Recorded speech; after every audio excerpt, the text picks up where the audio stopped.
So in this video, we are going to continue to look at part 2 of the AQA Conflict and Tension First World War GCSE course. I have already made 2 videos on the Schlieffen Plan, trench warfare, and also the battles of Verdun and the Somme. This video will cover Passchendaele and Gallipoli. I also do have videos on my channel that cover part 1 of the AQA GCSE, the long-term causes, as well as what happened in Morocco and the Balkans. You can find these, they are entitled Revise With Me on this channel. So they're called Revise With Me, and then they have the specific topic. There is a playlist as well, so you can find them all in that playlist. Okay, so as I said, today we're going to look at Passchendaele and Gallipoli. Passchendaele is the last one of the battles that we study that happens on the Western Front. And then Gallipoli is the only battle that we study that happens on the Eastern Front. So it happens the Russian side. We're going to start off with just a little bit of retrieval practice. So I have one of these question grids. If you want to, you can write the questions down, leaving about a line or two in between each one. Or you can do it in your head if you want to. So if you want to kind of just quiz yourself, you can pause this video, quiz yourself, see how many of these you know, and then we will go through the answers. You will have to pause it though, because I'm going to go through the answers in literally just a second.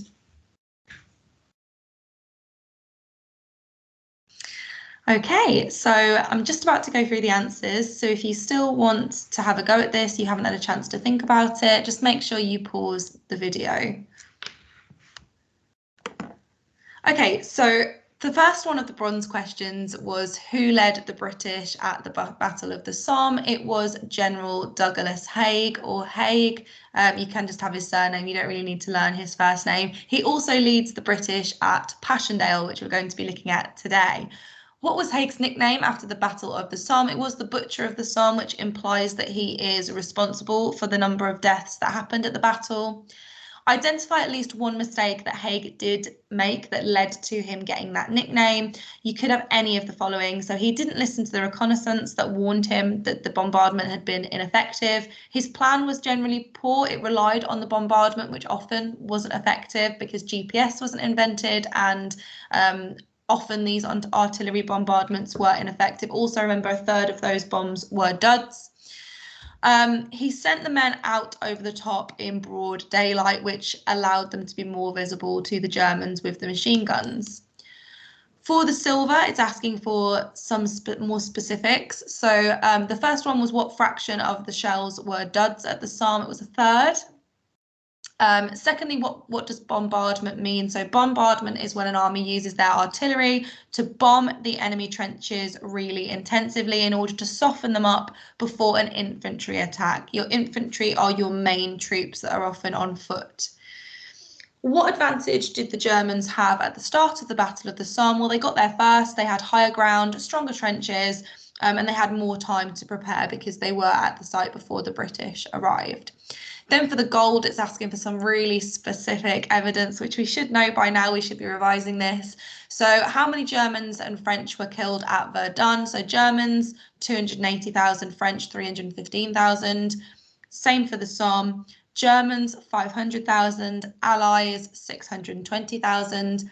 And then finally, asking you to think a bit deeper, why could it be argued that military leaders cannot be blamed for these failures?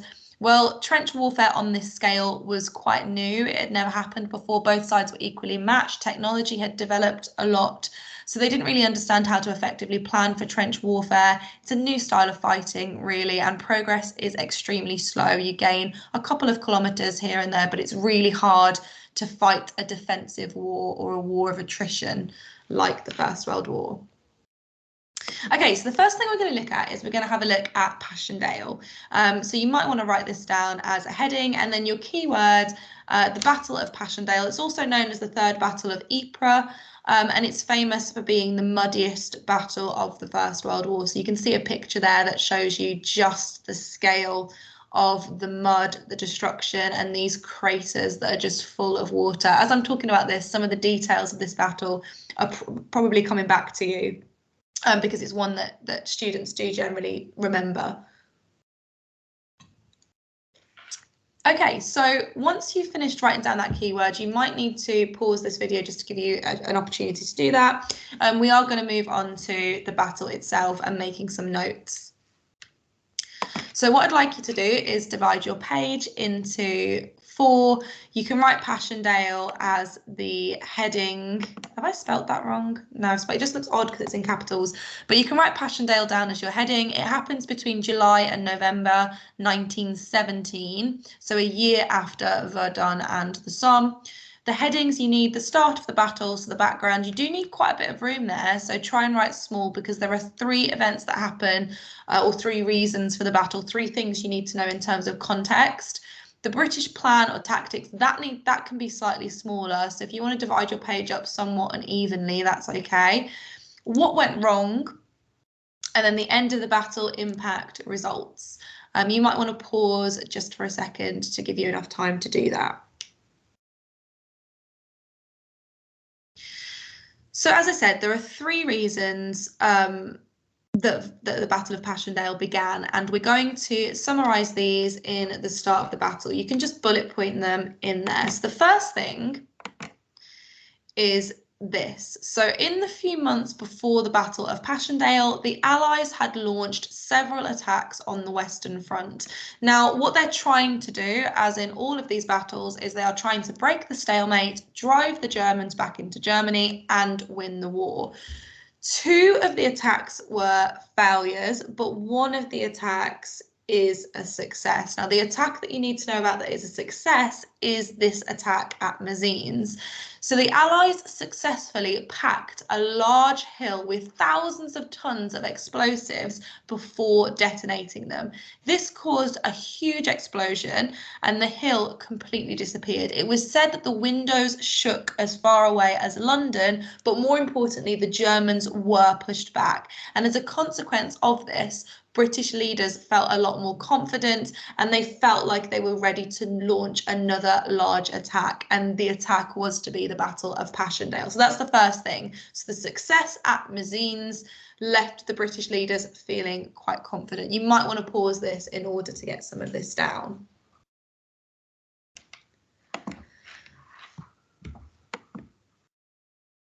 Okay, so the second thing is all about location. So I'll go back to the map in just a second because it shows you where the battle happened and it gives a bit more context to the information I'm about to read. So the British launched the attack at Passchendaele in order to move north and capture the Belgian ports. They wanted to do this because the Germans were using those Belgian ports as a base for their U-boats, so that their submarines. By 1917, the Germans were using these U-boats in a plan called unrestricted submarine warfare. Unrestricted just means unlimited, and this is when they were sinking any ships bringing resources to Britain. It was actually very successful, and by May 1917, at the time when Passchendaele was launched, Britain only had 6 weeks' worth of food left. They thought that if they captured those ports, that the Germans would be stopped. And again, it could strengthen the British. Remember, this is a war of attrition, so they're trying to wear each other down slowly to the point of collapse. You can see from that statistic that Britain is very close to collapse, so they've got to do something. The Germans fought the Allies at Passchendaele to stop them from doing this. So if we look at the map, there you can see Belgium, and those ports are on the north coast, just above where that circle is, and the circle shows where Passchendaele was fought. So it's fought inside Belgium, by Ypres, and it is fought to stop the Germans from capturing, to help the British to capture those Belgian ports and stop the Germans from using them. Okay, and the final reason is timing. So the British launched the attack in July 1917 because the time was right for 2 main reasons. Russia was still in the war, but it was about to leave. The British knew that once Russia left, Germany would be at an advantage because they were no longer fighting the war on 2 fronts. They could literally turn their whole army around and just completely pummel the British and French on the Western Front. So Britain and France wanted to strike Germany while they were still weak, while they were still on 2 fronts. The USA had agreed to join the Allies in April, but they were not quite there yet because it takes them months in order to get the resources they need and to mobilise. It's quite a far way to come over to Europe. Britain knew that they would be strengthened by the arrival of the USA very soon because they would bring with them weapons, food, and lots of fresh, well-trained, well-equipped soldiers. This boosted their morale and confidence and made it more likely that made it more feasible for Britain to use a lot of their resources in a big attack like Passchendaele. So for these two reasons, Britain thought that the time was right. So in that first box, I know there's a lot of information, but you need to have about the attack at Messines. It left them feeling confident. You need to have that the British wanted to capture the ports to stop the Germans from. Sorry, the British wanted to capture the Belgian ports to stop the Germans from using them for unrestricted submarine warfare. And then you need to have about the timing. So Russia was still in the war, but they're about to leave. The USA haven't quite joined yet. So this is the weakest that Germany is going to be. They're still fighting on two fronts, and Britain know that they've got that support of the USA coming. Hopefully that makes sense. Again, you need these three things in that first box. You can pause this if you want just a bit of time to copy that down if you haven't already. Okay, so we're going to move on to the British plan itself. This is quite short. We might be repeating things that we've already said, but the British, they went with the plan that they normally went with in these battles on the Western fronts. They begin with a 10-day artillery bombardment. They're going to bombard the enemy for 10 days, which is 3 days longer than the Battle of the Somme. The Battle of the Somme was only a 7-day bombardment. This was a 10-day bombardment, so perhaps they were hoping that it would be more effective because it's a longer bombardment. That bombardment is designed to soften up the enemy so that the infantry can then go in and capture the German trenches, pushing the Germans back, and then they could move on to capture those Belgian ports where the U-boats were. So that's basically the plan. That's all you need in that box. Then you need to move on to what went wrong. So this artillery bombardment actually backfired because the area had seen the worst rainfall in 30 years, and the exploding shells created deep craters, churned up the mud, and those craters just filled with water. By the time the soldiers were sent over the top into no man's land, the battlefield was covered in thick, deep mud, and the soldiers actually had to place wooden boards on the ground to be able to cross. The soldiers that slipped off the boards often drowned in the mud because they were weighed down by their heavy equipment. As the months went on, the bodies of the men and horses that had fallen into these craters began to rot, and the mud began to stink. So it was just impossible to fight in these conditions, but the battle did drag on for several months. There are a couple of challenge questions there if you want to attempt them. So what problems did the weather cause? That's kind of obvious, but challenge, do you think that Haig was an ineffective or poor leader? Remember, he's led both the Battle of the Somme now and the Battle of Passchendaele. That could be asked to you as a question. So Haig was an ineffective military leader. How far do you agree with this statement? And you'll have to provide evidence that he was and some kind of an argument that he was not. That would be quite a challenging question, actually.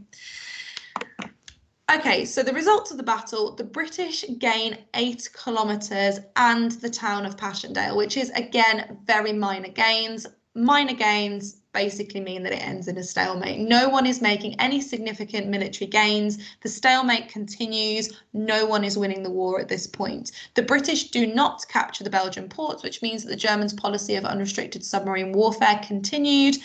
300,000 Germans killed, 400,000 deaths from Britain and the Empire. And it's another failure for General Haig.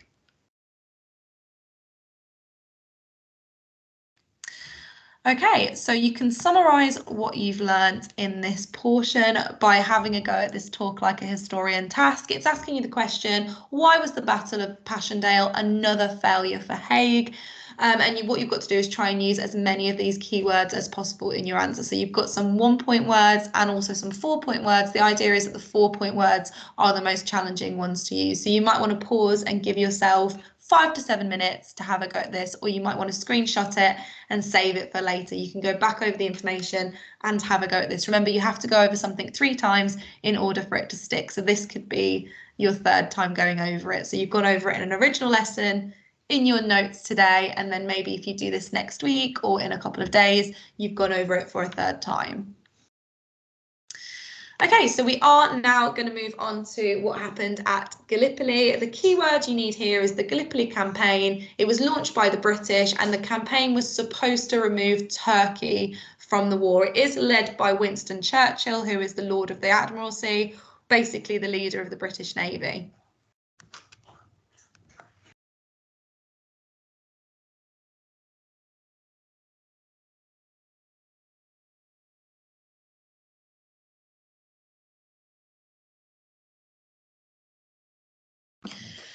Okay, so you do have to make a few more notes on this. I'm sorry if you can hear my bulldog in the background. She is drinking some water, so if there's any strange noises, that's what that is.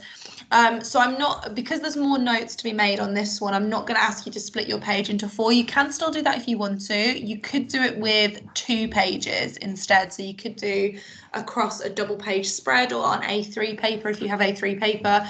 But I've come up with a different way for you to make notes. So the first thing we're going to do is we're going to look at why the battle started. Again, like Passchendaele, there's 3 real reasons why the battle begins. What I would recommend you doing is writing the subheading. You could write Gallipoli as like a heading, and then underneath it, write why did the battle start, and then number 1 to 3 in your margin with about 2 or 3 lines in between each number. We're going to read through the next few slides, and you've just got to try and summarise the reasons why the British launched the Gallipoli campaign. Okay, so the first reason is that Turkey had joined the war on the side of Germany. They had done this because Germany had promised to help Turkey build up their military. Turkey had been really weak for some time now and saw this as a good opportunity to regain some of the power that they had lost. Remember, we looked at the weakness of the Turkish Empire or the Ottoman Empire in the Balkans. They've been losing land since the early 1900s. They're very weak and they want to be stronger. So they do make an agreement with Germany to help militarize and build their strength so they can take back some of the power and land. Turkey joined the Central Powers in October 1914, so a few months into the war. So the Central Powers are made up of Germany, Austria-Hungary, also Italy, but Italy don't really contribute that much in the First World War. Britain saw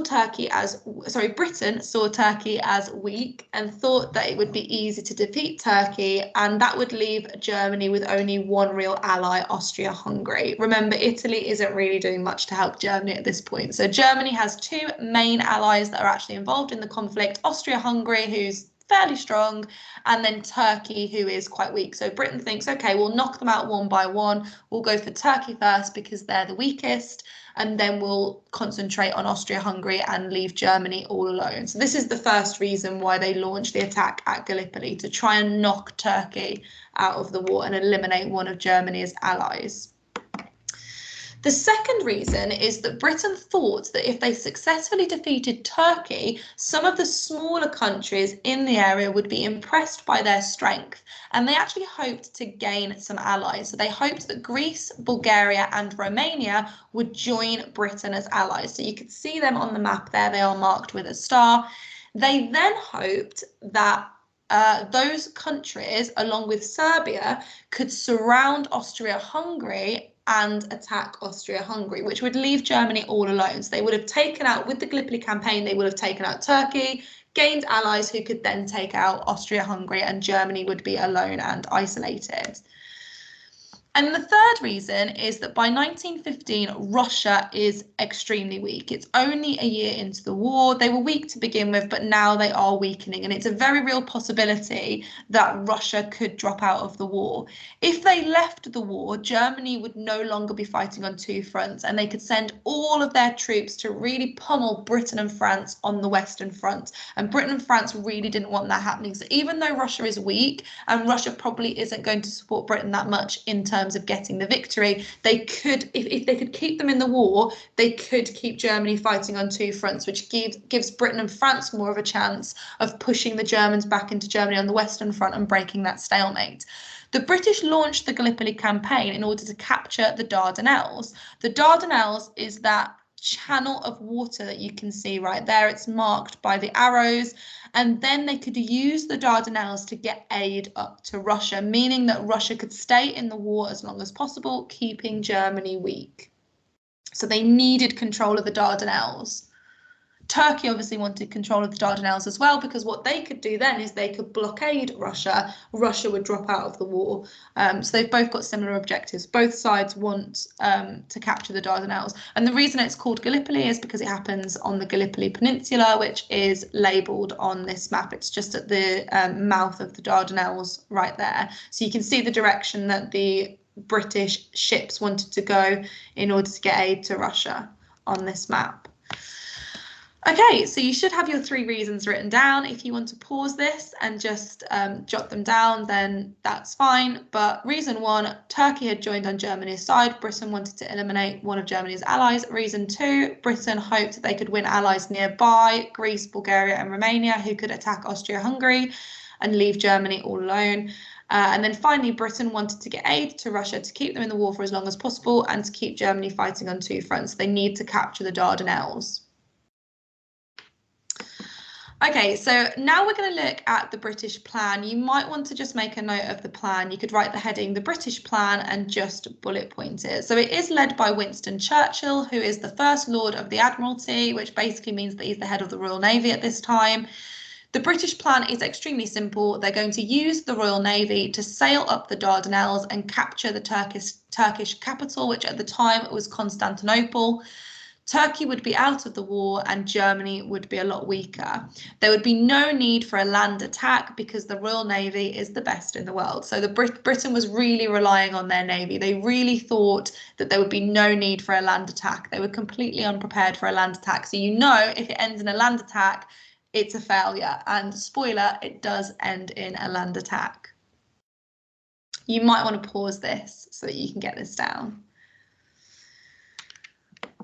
Okay, so now we're going to look at what happened. So what I would do is I would divide this into 2 parts however you want. I would do it as a table probably. I would do part 1, the naval attack, which is the sea attack, and part 2, the land attack. So the failure of the naval attack does lead to a land attack. This can help you plan for an account question on Gallipoli, which I will give you at the end. So you're basically planning your answer to a real exam question right now. So that's why I would do it in this style. You might want to just pause and give yourself enough time to draw this out.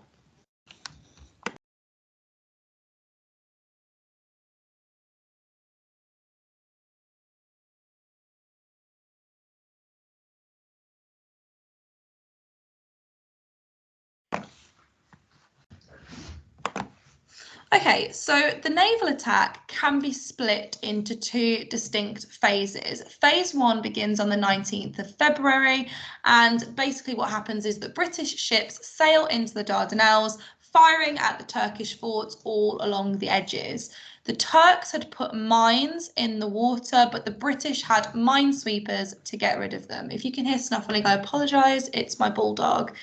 She is next to me. So I'll just explain this in a little bit more detail. So the British, remember, the Royal Navy is superior. Phase 1 is all that was, phase 1 and 2, the naval attack is all that was supposed to be needed. It was never meant to result in a land attack. So what the British Navy was going to do, they were going to sail up the Dardanelles. They do start doing this on the 19th of February. They fire with their guns at the Turkish forts all along the edges in order to destroy those forts. The Turks had put mines, underwater bombs into the water, but the British had minesweepers, which are specialist ships that are designed to detect mines and destroy them under the surface. So the mines didn't provide much of a risk. They weren't a problem for the British. Phase 2 commences a month later on the 18th of March, and what happens is 18 British battleships sail into the Dardanelles. They're meant to go all the way up the Dardanelles and capture Constantinople, which means that they would knock Turkey out of the war completely, and that was all the plan was supposed to be. However, this is the first sign of it going wrong. The Turks had placed an extra line of mines, so the underwater bombs, in the water, and 3 British ships were sunk, 3 were badly damaged, and the others chose to retreat. And this is the failure of the naval attack. So there was an extra line of mines that the British did not know about. So consequently, 3 ships sunk, 3 ships badly damaged, and the rest retreated. Really easy statistics to remember with Gallipoli. Okay, and then we get part 2, which is the land attack, which remember was never supposed to happen. The British are forced to launch a land attack in April, and this is known as phase 3 of the campaign. The Greeks recommend to Britain, so the Greeks are nearby, they're quite close to Turkey, and their intel says, Britain, you need to take about 150,000 soldiers in order for this land attack to be successful. The British don't listen to this advice and they take half that amount at 70,000. Most of these are Anzac, which are Australian and New Zealand soldiers, fighting, of course, as part of the British Empire. The attack was led by Sir Ian Hamilton. So Hamilton led the land attack. On the 25th of April, the Anzac forces landed on the beaches in Gallipoli ready for this attack. However, the Turks had found out about the plan and placed machine gunners on the cliff tops. The Anzac soldiers were forced to dig trenches to protect themselves. And in August, 60,000 more troops were sent out to support. It was said on this landing that the sea turned red with blood. Australia actually have, I believe New Zealand as well, they have an Anzac Day, so a special day to commemorate this event, because this is kind of like, you know, how we have D-Day and things like that. It's a really important battle for them. Their losses were so huge on this day. And this is the building of trenches on the eastern front. So just like we had the building of trenches on the western front after the Battle of the Marne, this is the building of trenches on the eastern front. Trench conditions were completely awful, some of which for the same reasons, you know, men close together, the PTSD, so very similar to the western front. However, the difference here is the weather conditions. So throughout the summer, it's extremely hot, there's a lack of water, and 80% of the Anzac soldiers got dysentery, which is extreme diarrhea, which can lead to dehydration, and it does lead to death. Remember, there's very few treatments for these kind of diseases in 1915. As winter came, though, the conditions really changed, and a lot of the soldiers started to die of frostbite. The campaign is eventually called off. Okay, so you can just have a look at your table and just check how you did. You can screenshot this, pause it, and add anything that you didn't already have.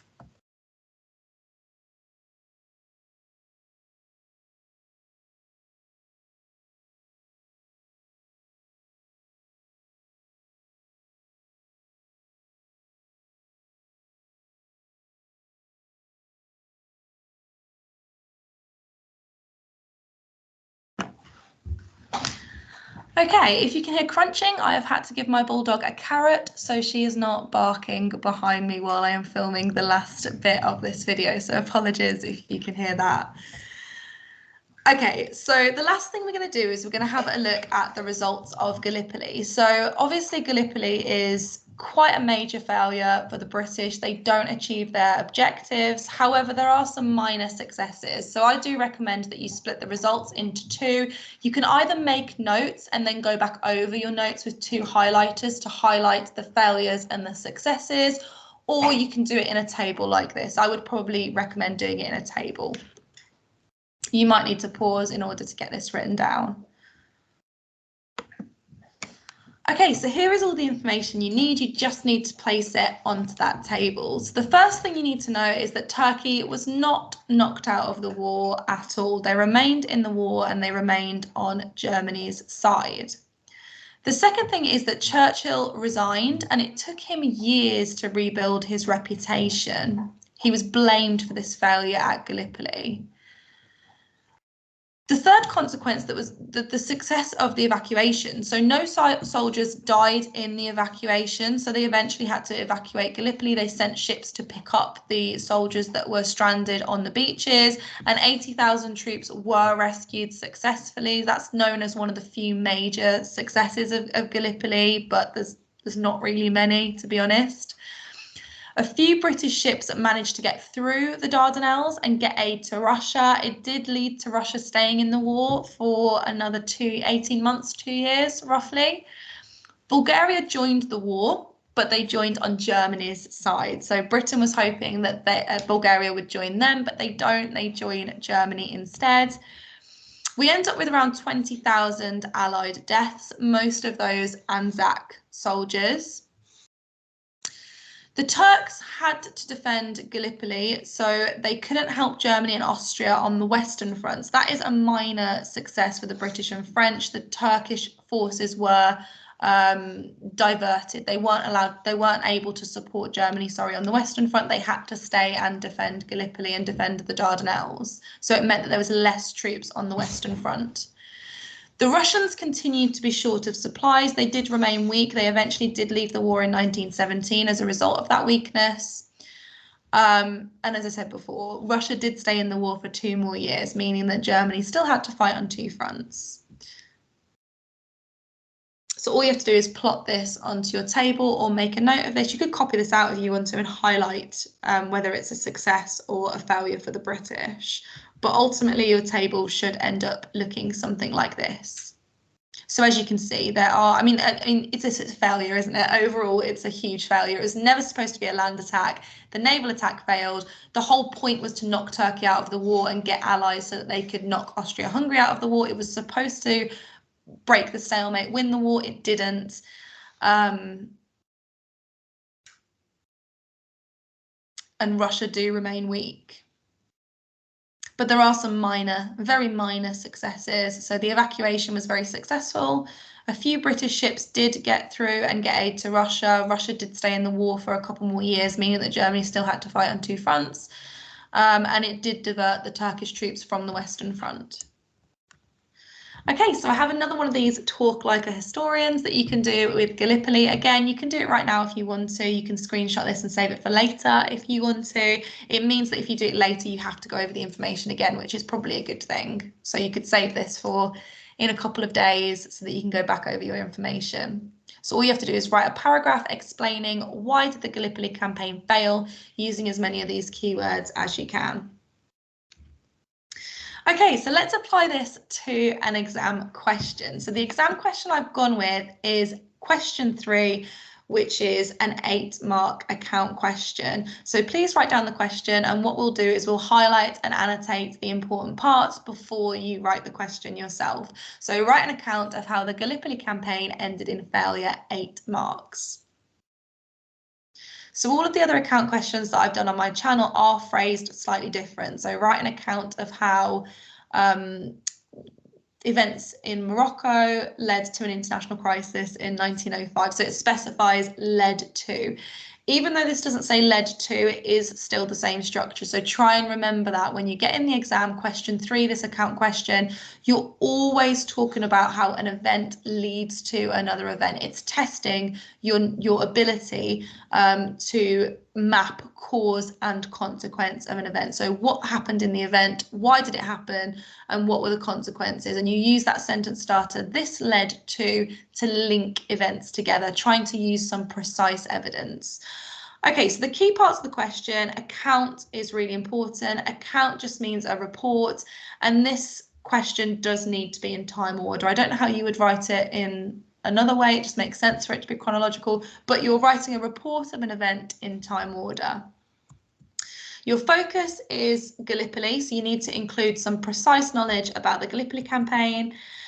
And it's asking you about the failure. So what you need to talk about, you need 2 paragraphs, 2 events that you link together. You could do 3 paragraphs, I suppose, but so causes and then the 2 events, I guess. But I tend to do causes in the first event in the first paragraph and then the consequences in the second paragraph. The way I would split it up is I'd do a paragraph on the plan, the aims and the naval attack, and then I'd do a paragraph on the land attack and link those 2 events together. And it should take about 8 to 10 minutes. If you get extra time, you can spend about 12, 13 minutes on this question. So this is how I would split it up. I haven't given you sentence starters this time, but the important sentence starter to use on paragraph 2 is this led to.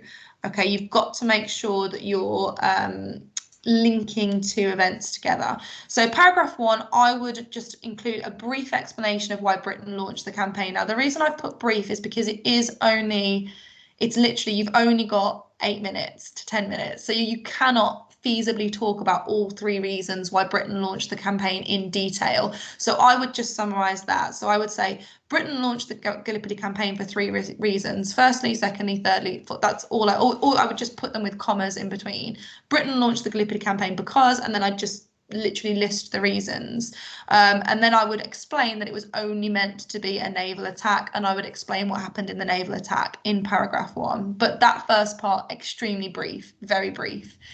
Then the second paragraph would start with the failure of the naval attack led to the land attack, and then I'd explain the land attack, but crucially how it ended in failure. So look at the question. The question is asking you, write an account of how the Gallipoli campaign ended in failure. So you do need to focus on the failure of the naval attack, how it led to the land attack, and how the land attack also failed.